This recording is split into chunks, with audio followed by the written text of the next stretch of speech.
हर transaction में दो heads involve हो रहे होते थे। हम अकाउंटिंग इक्वेशन में उनको फिट कर रहे थे और बेसिक सी ट्रांजैक्शंस हैं, चलना सीख रहे हैं अकाउंटिंग के अंदर थोड़ा थोड़ा। तो 1.2 भी उसी हैंडआउट पे आपके सामने है। किसी ने घर पे करने की ट्राई की हो? ओके,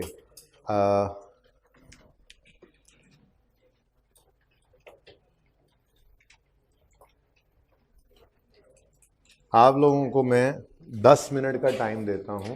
1.2 सब 10 मिनट में करेंगे, उसके बाद मैं सारा सॉल्व करूँगा, आपके साथ डिस्कस करूँगा जो प्रॉब्लम होगी। 10 मिनट तक आप मुझे नहीं जानते, मैं आपको नहीं जानता, बस काम शुरू हो गया, बस ठीक है। अब ये पहले आप काम किया करेंगे फिर मैं किया करूँगा, जल्दी करें, शाबाश। 10 मिनट टाइम शुरू हो गया, घड़ियाँ छड़ियाँ देख लें। 12:48 हो चुके हैं, 12:58 पे आपने ये काम रोक देना है। शुरू करें। सबके पास हैंडआउट है 1.2 का?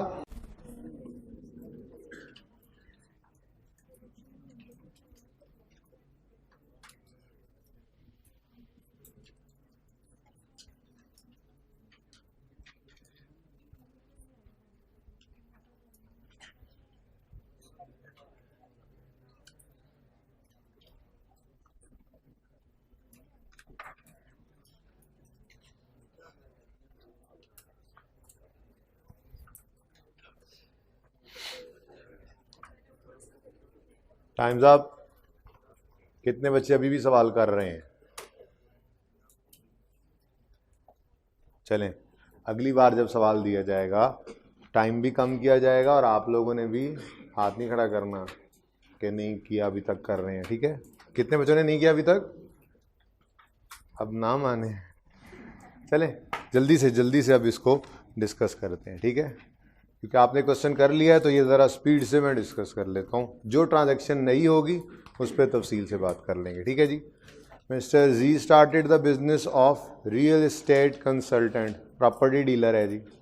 During the first month of business flowing transactions took place, बहती हुई ट्रांजैक्शंस है नीचे।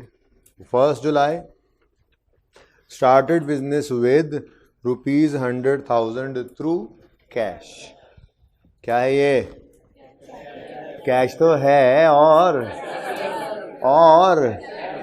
नहीं, मुझे ये बताया करो इस ट्रांजैक्शन में कौन कौन से दो हेड्स इन्वॉल्व हो रहे हैं? कैश और कैपिटल। कैश क्या हो रहा है? कम। कैश क्या हो रहा है? बढ़ रहा है। और कैपिटल? दोनों ही बढ़ रहे हैं। सच्ची? ओके, बढ़ानी नहीं है बात, बस जितनी कर दी जाए उतनी पर आ करें जी। 1 जुलाई को कैश बढ़ गया, कितने से? 1 लाख से कैश बढ़ गया और at the same time 1 lakh से कैपिटल भी बढ़ गया। देखें, अकाउंटिंग के अंदर जो सवाल आपको आएगा, अकाउंटिंग क्वेश्चन भी आती है, इंट्रो के लेवल पे टेस्ट होती है, 2 तरह से टेस्ट होती है। एग्जाम लेवल की अकाउंटिंग क्वेश्चन तो वो एग्जाम से कुछ दिन पहले ही करवाऊंगा, क्योंकि उसके अंदर तो सारे टॉपिक्स शामिल होते हैं, लेकिन बेसिक बात अभी कर रहे हैं, बेसिक स्ट्रक्चर पे चल रहे हैं। अब अकाउंटिंग के पर्चे के अंदर एंड पे जाके टोटल के मार्क्स कभी भी नहीं हुआ करते। अकाउंटिंग के पर्चे के अंदर आपने सवाल शुरू किया, लेट से ये सवाल में 10-12 ट्रांजैक्शंस थी, इसके 5 नंबर थे, 6 नंबर थे, हर ट्रांजैक्शन का लेट से आधा नंबर था, तो बस यही करके छोड़ाओगे तो ये आधा नंबर इसका मिलेगा। जहाँ पे स्टेप लिखते चले जाओगे, कुछ भी अकाउंटिंग के अंदर लिखते जो आता है वो लिखते चले जाओगे, उसके मार्क्स मिलते चले जाएंगे। सारा सवाल सही करना ज़रूरी नहीं होता पास करने के लिए, ठीक है? कोशिश तो सारा सही करने की करेंगे, लेकिन सारा सही करना पास होने के लिए ज़रूरी नहीं होता। जितना काम आता है वो लाजमी करना है और उसके मार्क्स मिलते रहेंगे, हर स्टेप पे मार्क्स पड़े होते हैं जी। नेक्स्ट, ये कोई मसला हो जहाँ पे पूछ लीजिए, ट्रांजैक्शन में कोई मसला हो तो पूछ लीजिएगा। Started business with 1 lakh in cash, तो 2 हेड्स इन्वॉल्व हो रहे हैं, एक कैश दूसरा कैपिटल। बिजनेस में ओनर कैश लेकर आया तो कैश बढ़ गया और दूसरी तरफ कैपिटल भी बढ़ गया। Okay, next, purchase a car for 50,000 through cash जी। कैश और car back of the mind ये बात भी सोच रहे हुआ करें, car non current asset, cash current asset, कहा ना करें बेशक, ठीक है, लेकिन बैक ऑफ द माइंड ये सोच रहे हो तो ज़्यादा बेहतर है, ठीक है जी। तो इस ट्रांजैक्शन के अंदर कौन कौन से हेड्स इन्वॉल्व हो रहे हैं? कैश और कार।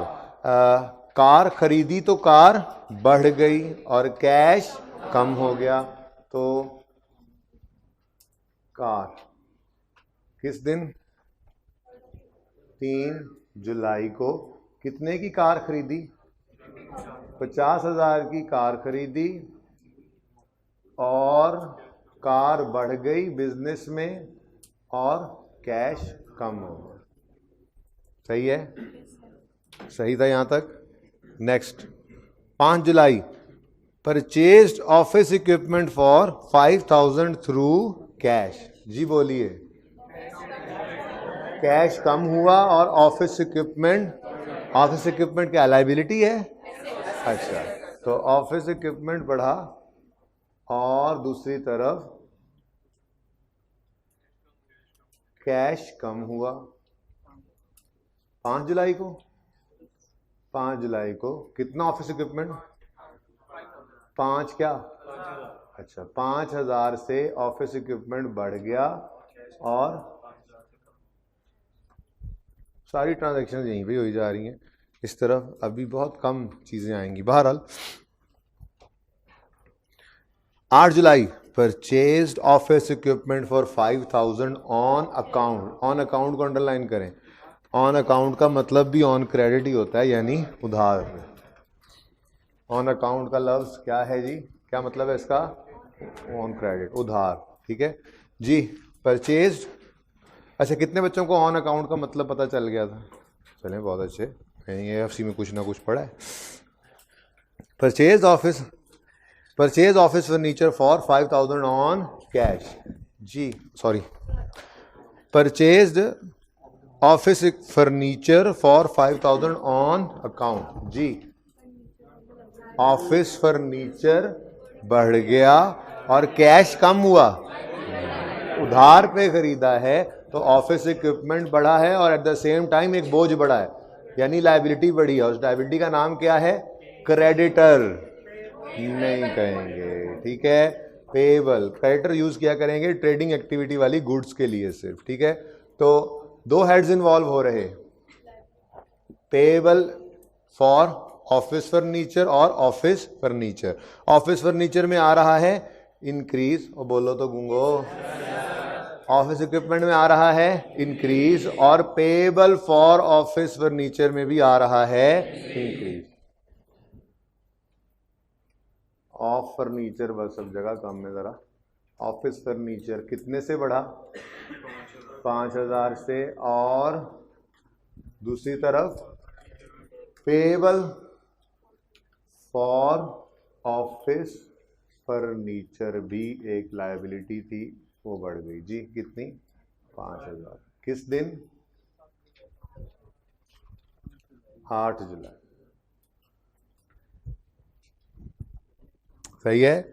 ओके। 10 जुलाई, रेंडर्ड सर्विसेज।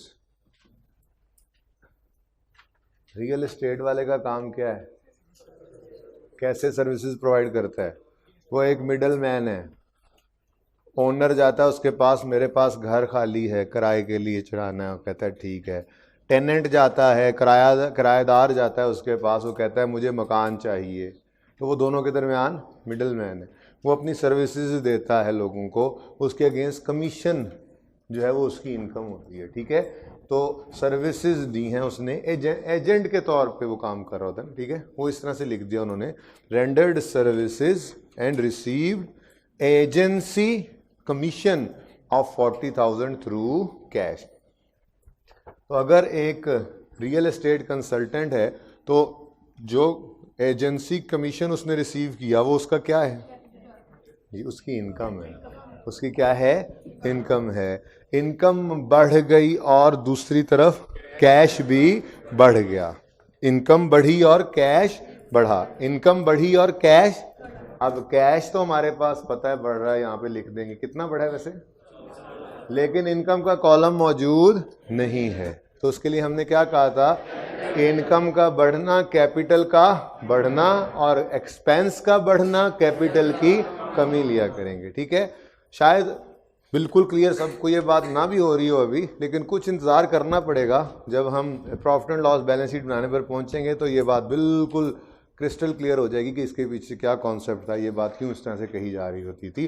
फिलहाल कहते रहें और चलते रहें। ठीक है, तो वैसे थोड़ा सा मैंने कोशिश भी की थी लॉजिक देने की कि इनकम बढ़ी है मतलब ये भी ओनर का ही है, और एक्सपेंस बढ़ा है तो इसका मतलब वो तो पे करना ही है बिजनेस ने, तो वो ओनर तो ये तो नहीं कर सकता कि सारी की सारी रेवेन्यू कर ले जाओ, तो फिर एक दिन कुछ भी नहीं बचेगा बिजनेस के पल्ले।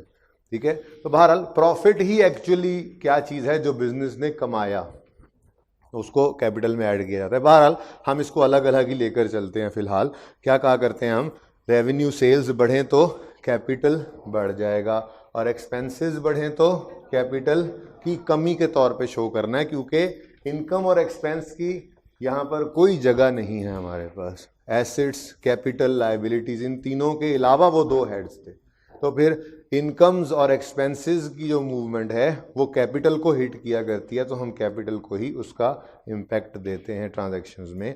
तो इनकम बढ़ेगी तो कैपिटल बढ़ाएंगे, और एक्सपेंस बढ़ेगा तो कैपिटल को कम करेंगे।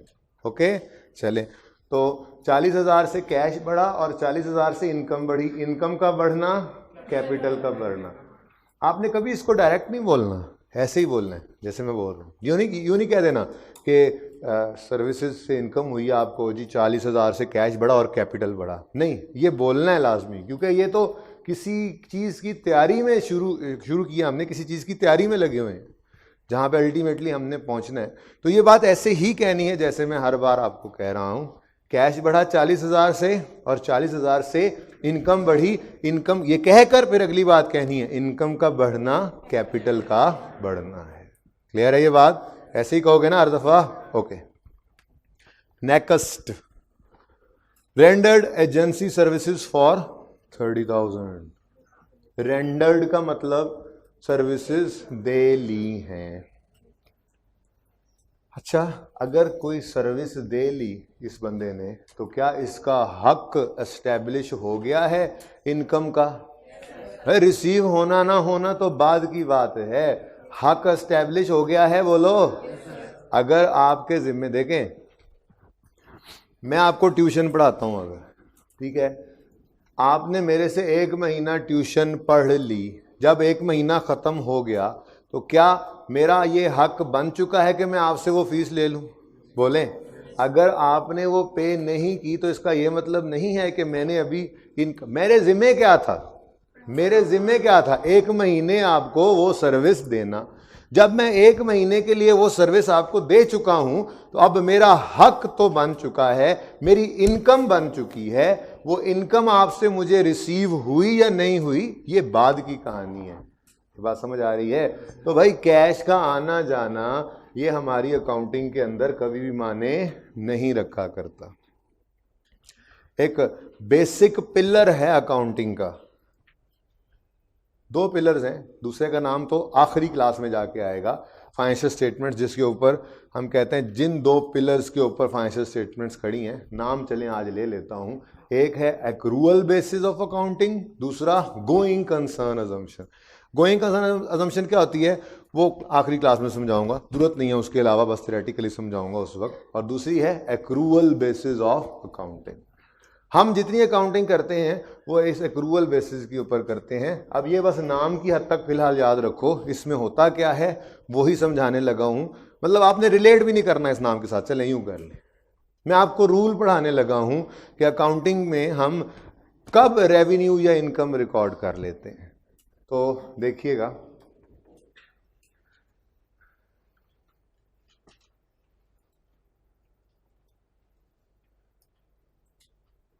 सेल्स और रेवेन्यू इज रिकॉर्डेड। बहुत इंपॉर्टेंट बात कर रहा हूं, कई जगह पे अब ये यूज होगी, मैं कई बार समझाऊंगा, ऐसी बात नहीं है, ठीक है। ये नहीं कि बस आज पहली बार आ गई बात, तो लेकिन आज पहली बार ये बात इम्प्लीमेंट होने जा रही थी थोड़ी सी प्रैक्टिकली, तो इसलिए थोड़ी सी बात इस पर कर रहा हूं। सेल्स या रेवेन्यू यानी इनकम इज रिकॉर्डेड, कब रिकॉर्ड करते हैं? व्हेन इंपॉर्टेंट बात, गुड्स और सर्विसेज आर, अब ये अलग अलग ऐसा कर लेते हैं, पहले ये जगह खाली रखता हूं मैं, फिर बाद में ऐड करता हूं, आसानी से समझ आ जाए जरा। Sale is recorded when goods are delivered to customers. बस सिर्फ अभी इतना जुमला पढ़ें, ये बात समझ आती है? भाई मैं मार्कर बेचने का कारोबार करता हूं, ये मार्कर भाई साहब लेने आए, भाई साहब ये ले मार्कर, मैंने ये मार्कर इनको डिलीवर कर दिया, अब इन्होंने मुझे कैश पे किया या नहीं किया ये बाद की कहानी है, मैंने अपने जिम्मे जो काम था वो कर दिया। मेरे जिम्मे क्या था? मार्कर डिलीवर करना। जब मैंने मार्कर डिलीवर कर दिया, भाई साथ साथ नोट करोगे तो नुकसान ही होगा ना, समझ लो पहले। मैंने मार्कर डिलीवर कर दिया, ये मेरी जिम्मेदारी थी। जब मेरी जिम्मेदारी पूरी हो गई तो अब मैं कह सकता हूं, मिसाल के तौर पे 100 रुपए का है, मैं कह सकता हूं, क्या नाम है तुम्हारा, कि हमजा से 100 रुपए लेने का हक अब मेरा बन चुका है। ये बात समझ रहे हैं? तो वापस करो। सेल्स कब रिकॉर्ड कर लेते हैं? जब गुड्स डिलीवर कर देते हैं। भाई हमारे जिम्मे क्या था? गुड्स डिलीवर कर देना, कर दी तो सेल्स रिकॉर्ड करो। ऐसे ही रेवेन्यू सर्विसेज के लिए होता है ना, तो वैसे ये इंटरचेंजेबली यूज हो सकते हैं। सेल्स या रेवेन्यू इज रिकॉर्डेड, ठीक है, बल्कि यूं कर लेता हूं आपके लिए, आप अलग अलग जुमले लिख लेना अगर परेशान हो।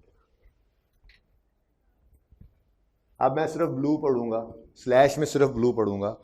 Revenue is recorded when services are provided to customers.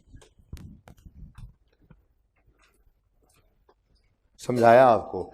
महीना पढ़ा चुका, मेरी जिम्मेदारी पूरी। अब मैं कह सकता हूं कि 1 महीने की इस सर्विस के अगेंस्ट मेरा हक बन चुका है, मैं आपसे फीस चार्ज करूं, ठीक है? क्यों? मैं कहूंगा मेरी इनकम हो गई है, वो रिसीव हो चाहे ना हो, ये इररेलेवेंट है। लीस्ट इंपॉर्टेंट थिंग है कि वेदर कैश इज रिसीव्ड और नॉट, ये लीस्ट इंपॉर्टेंट, ठीक है? कैश देखो, चलो अभी देख लेंगे ट्रांजैक्शन। फिलहाल ये जुमला कुछ कुछ समझ आता है, ये जुमला कुछ कुछ। सेल्स रेवेन्यू कब रिकॉर्ड करते हैं? जब अपनी जिम्मेदारी पूरी कर दी जाए। जब सेलर अपनी जिम्मेदारी पूरी कर दे तो वो इनकम रिकॉर्ड करेगा, वो इनकम रिकॉर्ड, वो कहेगा मेरी इनकम हो ली, मैंने ये पैसे कमा लिए हैं, मैंने मार्कर डिलीवर कर दिया, अब मार्कर, मेरी जिम्मेदारी खत्म, मार्कर वाली इनकम मैं कमा चुका हूं, ये अभी दे, ये कल दे दे, ये परसों दे दे पैसे, ठीक है? मैंने 1 महीना, भाई आप वही तो नहीं हो जिनकी है ना घर रहेगी, है ना? आप एक सीट और पीछे चले गए, चले सुने, मैंने मार्कर डिलीवर कर दिया, मैं ये कहने के काबिल हूं अब कि मैंने ये 100 रुपए कमा लिए हैं, कमा तो लिए हैं ना, ये आज पे करे, आज ना पे करे तो 10 दिन में पे कर दे। इसी को तो डेटर कहा था हमने, वरना तो डेटर का कॉन्सेप्ट ही ना रहा। डेटर क्या था? A person to whom goods are sold on credit, a person to whom services are rendered on credit. ओहो, ये बात तो डेटर की डेफिनेशन में भी नहीं लिखी थी। जरा जाओ डेफिनेशन पे, सर्विसेज भी ऐड कर लेते हैं, कर लें, वहां पे अच्छा होता है, लिखा होना अच्छा होता है, बवक्त जरूरत सनद रहता है और काम आता है, लिखें, शाबाश। डेटर की डेफिनेशन जहां लिखी थी वहां पहुंचे हैं, वहां लिखा हुआ है debtor is a person to whom goods are sold on credit. अब इसमें थोड़ी सी एडिशन करें, लिखी वही रहे, debtor is a person to whom, goods के साथ स्लैश डालें और सर्विसेज लिखें। गुड्स स्लैश सर्विसेज, हो गया जी। That is a person to whom goods और सर्विसेज आर सोल्ड, आगे स्लैश डाल के लिखें, प्रोवाइडेड, रेंडर्ड एक ही बात है, प्रोवाइडेड आसान है वो लिख लें। That is a person to whom goods और सर्विसेज आर सोल्ड और प्रोवाइडेड ऑन क्रेडिट। चीजें बेच दी हैं उधार पे, सर्विसेज दे दी हैं उधार पे। वो कैसे? मैंने अभी बताया, एक महीना आपको पढ़ा लिया, मैं ये कह सकता हूं कि मैं एक महीने की इनकम कमा चुका हूं क्योंकि मैंने अपने जिम्मे जो काम था वो कर दिया है। आप पैसे दो आज, पैसे दो महीने बाद, पैसे दो 6 महीने बाद, मैंने अपना काम कर लिया था। वो एक महीने की ट्यूशन फी अब मेरी इनकम बन चुकी थी। क्लियर है ये बात? और ठीक है ना, समझ रहे हो? चलो, तो ये बहुत ही इंपॉर्टेंट पॉइंट था, इसको लिख लें अपने पास। और देखते हैं एक्सपेंसेस के लिए भी इससे मिलती जुलती एक चीज आएगी। ठीक है जी, अगर इसी सवाल में आ गई तो ठीक है, नहीं तो अगले में आ जाएगी। ठीक है जी, ओके। सवाल कहां गया? सवाल क्या कह रहा था? रेंडर्ड मतलब provided, rendered provided agency services for 30,000। ये लिखना है क्या? लिखें जल्दी से, फिर सबकी तवज्जो ट्रांजैक्शन पे है। जल्दी से लिख लें जिन्होंने लिखना। वैसे ही मिटा नहीं रहा। रेंडर्ड एजेंसी सर्विसेज फॉर 30,000, 30,000 की सर्विसेज रेंडर कर दी। अब मिस्टर जी ये कहने के काबिल है, जब सर्विसेज प्रोवाइड कर दी, सर्विसेज जो देनी थी दे दी हैं, तो जी कह सकता है कि मैंने ये 30,000 कमा लिया है, कमा लिया है। ओके जी, है ना, कमा लिया। रेंडर्ड एजेंसी सर्विसेज और 30,000, बट है कोई? But amount is to be, ये वाला बट नहीं, but amount is to be received by the end of next month. तो पहली ट्रांजैक्शन आई जिसमें डेटर आया है। क्या बोला मैंने? क्यों जी, क्यों? सर्विसेज रेंडर कर चुका है, पैसे अभी रिसीव, तो यही तो हमने कहा था, अ पर्सन टू हुम, चलो गुड्स कहीं थी, आज सर्विसेज ऐड करा तो दी है। ऐसे ही होना है ट्रांजैक्शन में, ट्रांजैक्शन में नई चीज आनी है तो समझाना है, पहले दिन तो सारी चीजें हम नहीं समझा करते जी। तो debtor is a person to whom, goods को छोड़ो, सिर्फ सर्विसेज की अब बात करते हैं। Debtor is a person to whom services are provided on credit. तो जी ने सर्विसेज दे ली हैं, तो जी क्या कहेगा? मैंने 30,000 कमा लिया है। ठीक है, तो रेवेन्यू बढ़ गया कितने से? अब बोलो, रेवेन्यू बढ़ा। जैसे ही देखो 40,000 में रेवेन्यू बढ़ा था और कैश बढ़ा था, क्या अभी भी ऐसे ही होगा? नहीं, अब रेवेन्यू तो बढ़ा है लेकिन कैश नहीं, डेटर बढ़ जाएगा। एसेट बढ़ा है, वो जब फिर पैसे देगा तो फिर वो डेटर खत्म करके कैश बढ़ा लेंगे, फिलहाल कैश नहीं आया। ओके, बात समझे हो? बड़ी इंपॉर्टेंट ट्रांजैक्शन थी ये इसकी क्या डेट थी?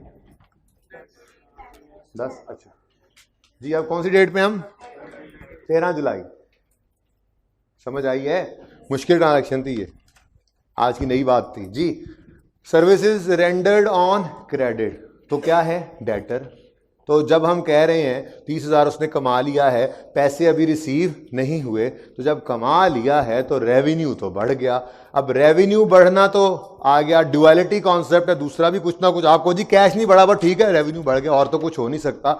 ये कभी नहीं होगा अकाउंटिंग में। दो इंपैक्ट हर ट्रांजैक्शन में लेने ही लेने हैं, ड्युअलिटी कॉन्सेप्ट है। तो अगर रेवेन्यू बढ़ा है तो फिर कैश नहीं बढ़ा, तो कुछ तो बढ़ाओ। क्या बढ़ेगा? Right to receive, oh sorry मुश्किल लग रहा है, चलो 12, राइट टू रिसीव कैश ही होता है ना, right to receive cash in future. Debtor क्या है? Right to receive cash in future. तो ठीक है, कैश नहीं बढ़ा, डेटर बढ़ गया। अब ये ट्रांजैक्शन बनी, रेवेन्यू 30,000 से बढ़ गया और डेटर भी बढ़ गया। डेटर क्या है? एसेट है, लिख लो फिर। यहां पे तो हम करंट नॉन करंट की बाइफरकेशन भी नहीं करते। बहरहाल डेटर कितने से बढ़ा? 30,000 की सर्विसेज दी है तो 30,000 ही अब रिसीव करेगा ना, वो 40 है ना, इसकी बात कर रहा हूं जी।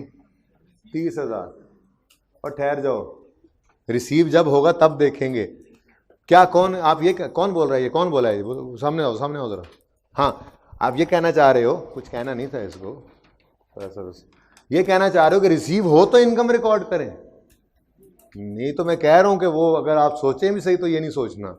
अकाउंटिंग के सबसे बेसिक अंडरलाइंग अजम्पशन ही यही है, एग्रुअल बेसिस, जो अकाउंटिंग हम सीखते हैं, जो अकाउंटिंग हम करते हैं। इनकम रिकॉर्ड करने के लिए कैश के आने का इंतजार नहीं करना, अपना काम हो गया तो इनकम रिकॉर्ड कर लो उधार पे सही। ओके अच्छा, तो जी डेटर बढ़े और इनकम बढ़ी, डेटर का बढ़ना प्लस इनकम का बढ़ना, इनकम का बढ़ना, बोलो ना, कैपिटल का बढ़ना शो कर देंगे। ठीक है जी। ये ट्रांजैक्शन कितने बच्चों की सही थी? कोई बात नहीं, 10 12 15 भी बहुत है, अगली बार सबकी सही होगी इंशाल्लाह। ऐसे ही है ना? चले आगे चलते हैं, आगे फिर स्पीडे मारते हैं। अब यहां तक ये क्लियर है सबको? जी बोले। डेटर ही है, रिसीवेबल भी तो डेटर ही है।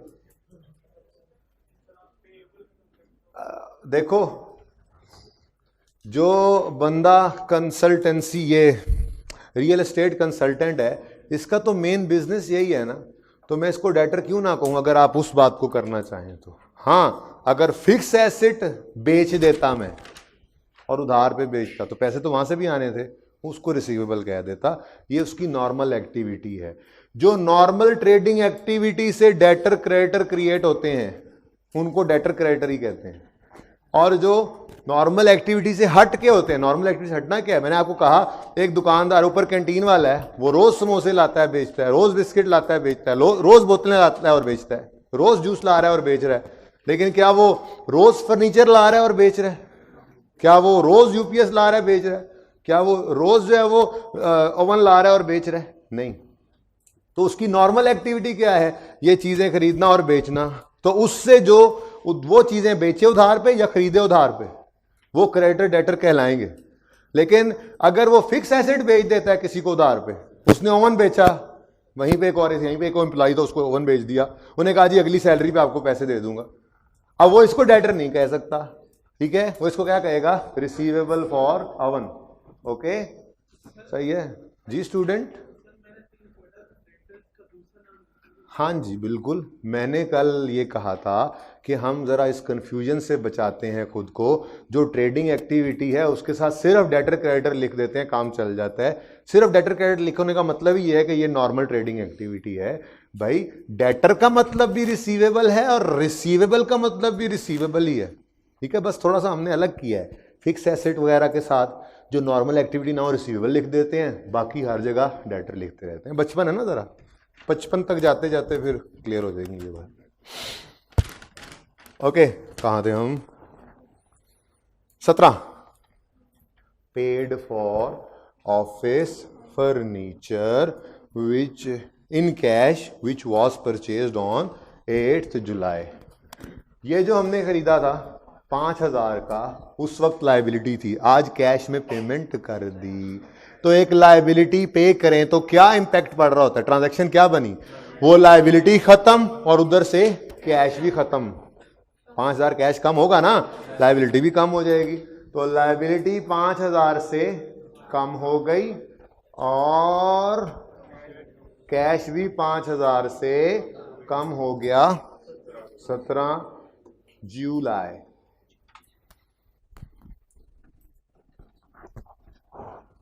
तकरीबन थे।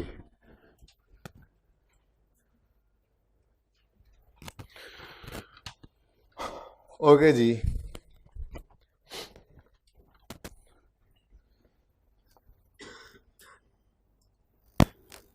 आपको पता है ना, हम जब कहीं बाहर जाते हैं, किसी जगह पे जाते हैं, तो हम रिप्रेजेंट कर रहे होते हैं अपनी फैमिली को, अपने घर वालों को, पता है ना? हाँ, अपने ख़ानदान को, समझ रहे हैं ना? अच्छा रिप्रेजेंट किया करें। ओके, समझने वालों को समझ आ गई, बाकियों को जरूरत नहीं समझने की। Paid salary expense to his 2000 by cash. जी सैलरी है, एक्सपेंस है, और हेड दो कौन कौन से इन्वॉल्व हो रहे हैं? कैश और एक्सपेंस, एक्सपेंस का नाम सैलरी एक्सपेंस, ठीक है। तो सैलरी एक्सपेंस और कैश, सैलरी एक्सपेंस पे क्या इंपैक्ट पड़ा?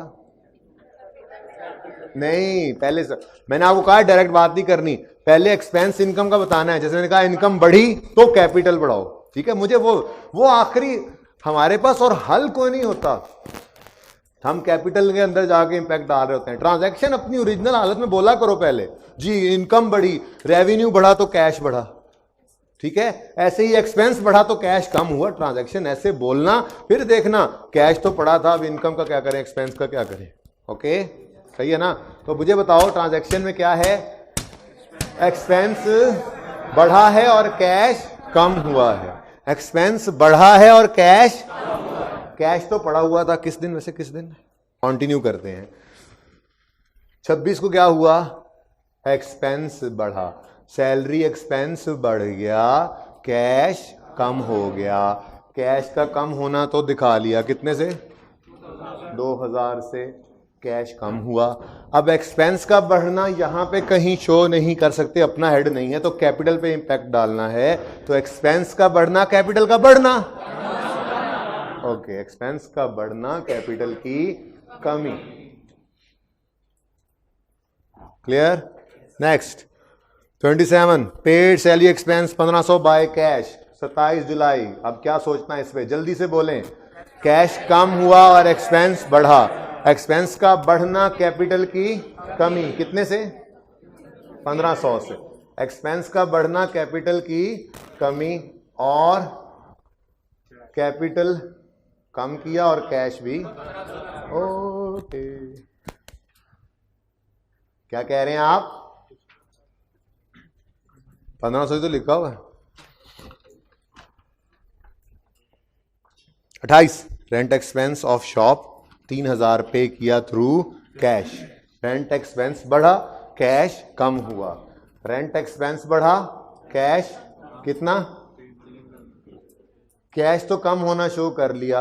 रेंट एक्सपेंस, एक्सपेंस का बढ़ना कहां शो करेंगे, कैपिटल में as a deduction, as a reduction. Okay, next question हो तो बता दीजिएगा। सिमिलर एग्जांपल्स हैं, तेजी से चल रही हैं। ओके, जो बात तेजी से हो रही होती है मैं समझ रहा होता हूँ कि बस वैसे ही है। अगर कोई क्वेश्चन हो तो पूछ सकते हैं, आपने नहीं समझना कि हम पूछेंगे तो साथ वाला क्या कहेगा। हमें साथ वाले को नहीं सोचना, क्वेश्चन करना है जो हो। Okay, paid telephone expense of 1200 through cash. Telephone expense बढ़ा, कैश कम हुआ। क्लोज ऑफ एन, अच्छा ऐसे पूरा ही बोल लिया करते हैं, अब जरा प्रैक्टिस तेज हो जाए जी। टेलीफोन एक्सपेंस 1200 से बढ़ गया, कैश 1200 से कम हुआ। एक्सपेंस का बढ़ना, कैपिटल की कमी, और कैश को कैश में ही शो कर देंगे। ठीक है, ये बार बार बोलते रहेंगे तो पक्का याद हो जाएगा जी। 1200 और 1200, बस खत्म हो गया। एक रह गया, drawings. Drawings withdrew 10,000 for his personal use in business. अगर भाई पैसे दराज से निकाले और बिजनेस का ही कोई काम कर ले तो वो ड्राइंग नहीं होती। तो विदड्रॉ के लफ्ज से कभी धोखा नहीं खाना। यहां लिखा होता विदड्रू ₹10,000 फॉर इलेक्ट्रिसिटी बिल, तो क्या करते, ड्राइंग लिख देते। विदड्रॉ के लफ्ज से कंफ्यूज ना होना, ठीक है। अगर कंफ्यूजन हो रहा हो तो एक्सपेंस की तरफ जाएगा। बहरहाल पर्सनल यूज के लिए जो ड्राइंग की जाए, जो पैसे विड्रॉ किए जाए बिजनेस से, उसी को क्या कहा जाता है, ड्राइंग्स। ठीक है, तो 10,000 रुपए कैश में निकाले इसने, तो ड्राइंग्स कम हो गई। श्योर, कैपिटल, पैसा जब आता है ना कैपिटल बढ़ रहा है, और पैसा जब जाता है तो कैपिटल कम हो रहा है। मैं मानता हूं बात ऐसे ही है, लेकिन हमने उसका नाम क्या रखा हुआ है, ड्राइंग्स। तो ड्राइंग्स बढ़ रही हैं, इसका मतलब कैपिटल कम हो रहा है। ठीक है ना। तो कैश निकाल के ले गया फॉर पर्सनल यूज, तो हम कहेंगे ड्राइंग्स बढ़ गई, कैश कम हुआ। ड्राइंग्स बढ़ी, कैश कम हुआ। अब कैश का कम होना तो 31 है, 30 है, 30, चलो इसका कौन सा नंबर कट जाएंगे जी।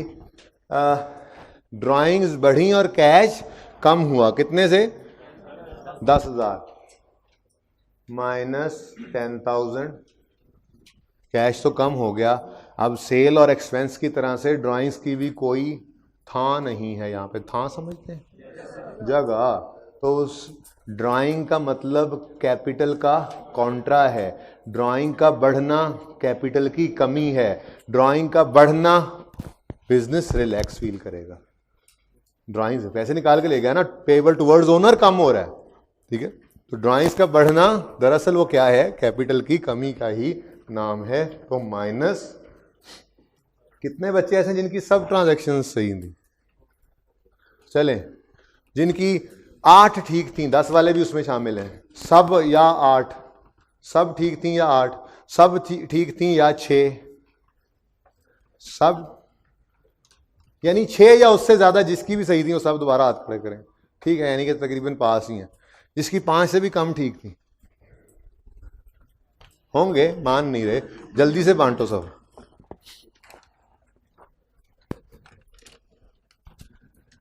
Courier service on 1 July 2004। अब कोई अपना काम ना कर रहा हो please. The transaction of first month are given below. Prepare the accounting, ये आगे ना पढ़ा करें, प्रिपेयर रिक्वायरमेंट अभी नहीं पढ़नी है आपने, पढ़ लेंगे कभी जब दिल करेगा। बस ये ट्रांजैक्शंस हैं, उसको अकाउंटिंग इक्वेशन की फॉर्म में प्रेजेंट करना है बस आपने। रिक्वायरमेंट तो अभी पढ़नी नहीं ना हमने, कभी भी रिक्वायरमेंट नहीं पढ़नी। यहाँ पे जो सवाल है इस चैप्टर के अंदर, ये हमारी रिक्वायरमेंट से कम है, और जो आगे जाके ये सवाल जहाँ पे जिस जगह पे मौजूद है वहाँ पे वो हमारी रिक्वायरमेंट से थोड़ा सा ज़्यादा है, इसलिए बस आपने फिलहाल रिक्वायरमेंट नहीं पढ़नी, इसलिए वो रिक्वायरमेंट वही है जो मैं आपको कहता जा रहा हूँ, वो करते जाएँ। ओके जी। Started business with 1 lakh in bank. Bank का आ गया जी पहली बार। हाँ जी बोले, ट्रांजैक्शन में कौन कौन से 2 हेड्स इन्वॉल्व हैं, बैंक और कैपिटल। पहले यूं कह लिया करें, दोनों हेड्स का नाम ले लिया करें जी, बैंक और कैपिटल। बैंक बढ़ गया और कैपिटल भी बढ़ गया। बैंक बढ़ गया 1 लाख से और कैपिटल भी बढ़ गया 1 लाख से। इधर बैंक का कॉलम प्लस 1 लाख और उधर कैपिटल में plus 1 lakh. Clear? Next, cash withdrawn, drawings आ गई। पिछले सवाल में मुझे नहीं बताना चाहिए था, यहाँ पे आधे बच्चे ड्राइंग्स लिखते। चलें, बहरहाल भूल हो गई मुझसे, मैंने बता दिया, कॉन्सेप्ट तो यही था। बहरहाल पर्सनल यूज़ हो तो ड्राइंग, ऑफिस यूज़ हो तो ड्राइंग नहीं होती। काश कि मैंने ना बताया होता पिछले सवाल में। बहरहाल अब क्या हो सकता है, cash withdrawn 50,000 for office use from bank. Drawings नहीं कह देना इसको, ये ड्राइंग्स नहीं है। अच्छा, विदड्रॉ कहाँ से हुआ कैश, यानी बैंक में कैश बढ़ जाएगा। अच्छा, इतनी कॉमन सेंस है हमारे अंदर, ठीक है, क्योंकि अभी तो अकाउंटिंग नहीं, कॉमन सेंस से अकाउंटिंग की तरफ जा रहे हैं अभी तो, ठीक है जी। बैंक में क्या आ गया, डिक्रीज। बैंक में क्या आ गया, डिक्रीज। दूसरी तरफ कैपिटल बढ़ गया है ना, कम हो गया।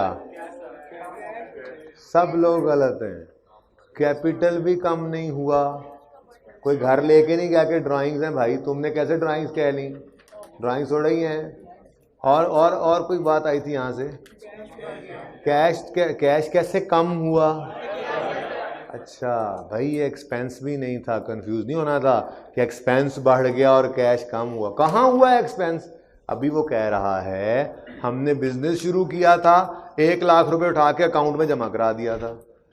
अब सारे काम तो बैंक के थ्रू होते नहीं है कि दुकान का किराया, वो जो है वो दुकान के ऊपर छोटू जो है वो सैलरी लेने के लिए हर रोज सैलरी लेता है, वो सैलरी लेने के लिए शाम को है, हमने कहा ये पकड़ो चेक, क्रॉस चेक तुम्हारे अकाउंट में जाएगा, वो मुंह देख रहा है, वो कह रहा भी इसको मैं क्या जाके दूंगा, अंडी पकाओ इसको चेक को, मुझे क्या पता, मेरा तो अकाउंट ही नहीं है।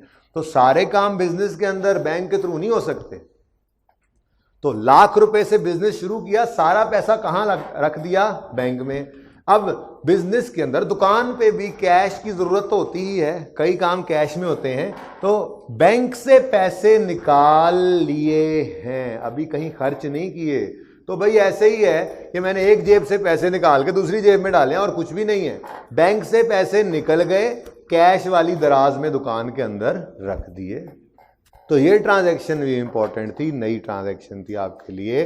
बैंक 50,000 से कम हुआ, कैश 50,000 से बढ़ गया। कैपिटल का नाम लेने वालों, कैपिटल में क्या फर्क पड़ा है? कैपिटल तो 1 लाख लाया था, वो कैपिटल 1 लाख ही है। बैंक से निकाल के कैश में रखने से कैपिटल बढ़ जाना है? खुदा का खौफ करो। ठीक है, लाख रुपए से बिजनेस शुरू किया, बैंक में पैसे रखे, लाख में से 50 निकाल के दुकान की दराज में रखे हैं, तो क्या हुआ है? बैंक में 50,000 की कमी, कैश में 50,000 का। तो बैंक के बाद अगला कॉलम आपने यहां बना लेना था, कैश। बैंक में 50,000 माइनस, कैश में 50,000 प्लस। कितने बच्चों की ये ट्रांजैक्शन सही थी? आधे भी नहीं है। यस, ओके जी। Purchase delivery van on cash 20,000। बोलें जी सब, पहले दोनों हेड्स बोलने, मैंने आपको बोला, फिर इनकी लीजिए। वैन और कैश, वैन बढ़ गई, कैश कम हुआ। कितने से? 20,000 से। Purchase office equipment on account जी, ऑफिस इक्विपमेंट और payable for office, liability for office equipment भी हो सकता है, सही है जी। ऑफिस इक्विपमेंट, बस क्रेडिटर ना कहना। Office equipment payable for office equipment जी। ऑफिस इक्विपमेंट बढ़ गया और पेबल फॉर ऑफिस इक्विपमेंट भी कितने से? नेक्स्ट 10 जुलाई। अच्छा, ये ट्रांजेक्शन कितने बच्चों की सही थी?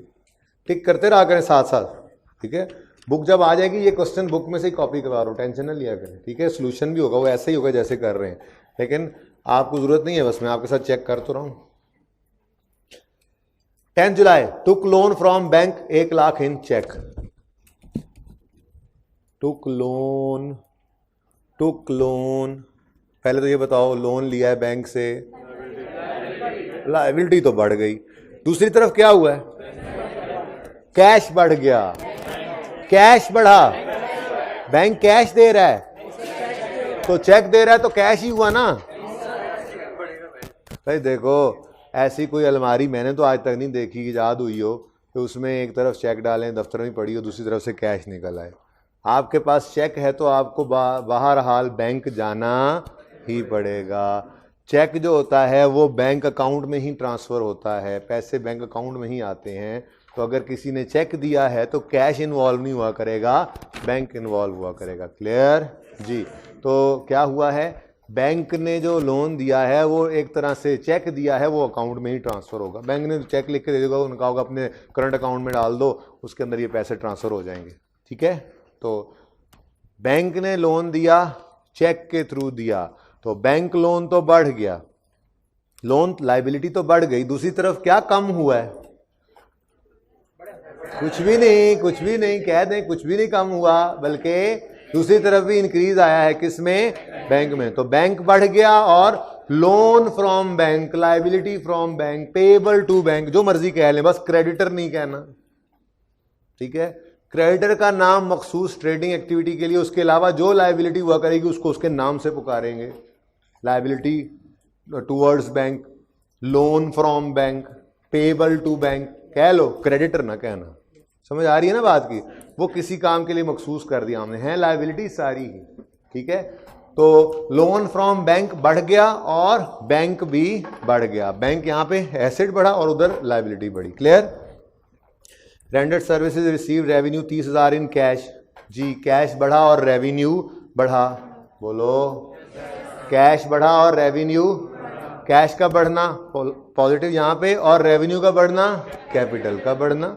Next, rendered services earned revenue, आज उसने लिख दिया खुद, अर्न कर लिया है। कैसे किया होगा? सर्विसेज दे ली होंगी। Earned service revenue amounting 75,000, amount yet not received. तो क्या करें? रेवेन्यू रिकॉर्ड ना करें, लिखा हुआ है अर्न्ड, अर्न कर लिया है। रिसीव हो या ना हो, अकाउंटिंग के अंदर हमें ये हम नहीं देखा करते, हम ये देखते हैं कि हमारी जिम्मेदारी पूरी हो गई, रेवेन्यू रिकॉर्ड कर दो। तो अर्न कब किया? वो कह रहा है अर्न, सवाल की बात माननी है, बहस नहीं करने लग जानी उससे, कैसे अर्न, सबूत दो, नहीं भाई, वो कह रहा है अर्न, ठीक है। तो सवाल माई बाप होता है, माननी होती है उसकी, ठीक है, ओके। तो रेवेन्यू बढ़ा और कैश बढ़ा, अमाउंट येट नॉट रिसीव, तो रिसीवेबल तो बढ़ा ना, हक तो बढ़ गया ना। तो भाई रेवेन्यू बढ़ा और डेटर बढ़ा, रेवेन्यू बढ़ा और डेटर बढ़ा। डेटर का बढ़ना तो एसेट्स में लिख के बढ़ा लेंगे, रेवेन्यू का बढ़ना कैपिटल का बढ़ना। Good. Payment made for office, ये भी आप कर लेंगे। हाफ ऑफ द 18 वाली पढ़ रहा हूँ, 17 वाली कर, चलें पढ़ता ही जाता हूँ। Payment made for office equipment purchase on, payment कर दी है कैश में, वो जो ऑफिस इक्विपमेंट खरीदा था उधार पे, नहीं बताया कितनी की है, तो फिर वो सारी की सारी कर दी। ठीक है, सही है। Next, half amount of loan is repaid through cheque. Loan कितना लिया था? 1 लाख में से कितना पे हुआ? चेक के थ्रू या कैश के थ्रू? बस लोन कम हो गया, कैश बैंक भी कम हो गया, दोनों में माइनस कर देंगे। ठीक है, लोन फ्रॉम बैंक भी कम और बैंक भी कम। ओके, यानी कि पिछली ट्रांजैक्शन को उलट हो गया ना। Next, markup interest on loan paid through cheque. हाँ जी, एक एक्सपेंस मैंने कहा था ये होता है, एक्सपेंस बढ़ा और बैंक कम हुआ, बैंक की कमी माइनस एक्सपेंस का बढ़ना, कैपिटल की कमी वो कैपिटल में से माइनस। आगे कुछ है ही नहीं जी, सवाल मेरे ख्याल में सारा ही हो गया होगा। ज़रा बैलेंस करके देख लें जी, कोई ट्रांजैक्शन जो मसला कर रही हो हैं? 18 है इंटरेस्ट एक्सपेंस। यार ये मार्कअप क्या होता है? एक्सपेंस होता है। Interest on loan paid through cheque, तो एक एक्सपेंस है वो चेक के थ्रू पे हुआ है, तो एक्सपेंस बढ़ा, बैंक कम हुआ। 27 है ही नहीं, है। Full amount received through cheque from person to whom services were rendered. जी अच्छी इंपॉर्टेंट ट्रांजैक्शन थी, भूल गया। 14 जुलाई को, प्लीज मुझे तो सब ट्रांजैक्शन आसान लगती है ना, आप बता दिया करें अगर कोई मुश्किल लगा करें। 14 जुलाई को हमने उधार पे चीजें बेची थी, वो देखो कितनी, 75,000 की थी। यहाँ नहीं, वहां ऊपर सवाल में, अपने सवाल में देखो, 75,000 की चीजें, मतलब सर्विसेज, सॉरी सर्विसेज दे ली थी, अमाउंट येट नॉट रिसीव्ड।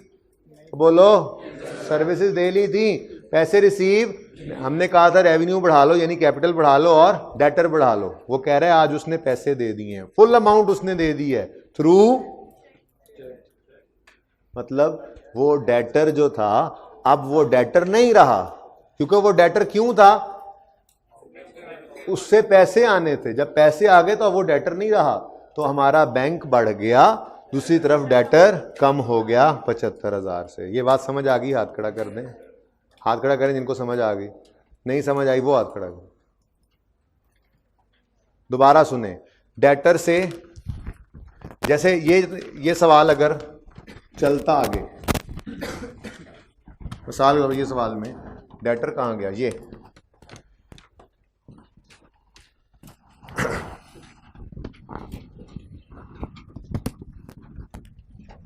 ले जी, ये 30,000 रुपए इस बंदे ने देने थे, इस बंदे ने 30,000 दे दिए, कैश में दिए मिसाल के तौर पे, तो कैश में 30,000 बढ़ जाएगा। बोलो, अब डेटर का मतलब ही क्या होता है? जिससे पैसे आने हैं फ्यूचर में, तो वो पैसे आ गए, जिस दिन पैसे आ गए हैं उस दिन वो डेटर नहीं रहा, खत्म। अब कैसे डेटर?